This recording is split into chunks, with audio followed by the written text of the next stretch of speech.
It is Jacob El Mariano Quinento kung paano niya nalaman na mahal siya ni Donnie. Sabi niya, merong time nasa taping kami noon and hindi ako makatulog. Ginising ko siya, akala ko magagalit siya sa akin. Ayun, kumain kami ng cup noodles at nagkwentuhan. Wala akong nakitang kabisitan sa kanyang mukha.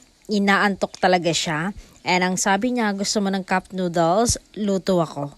Doon ko lang nalaman na pasok siya sa buhay ko. Pasado siya.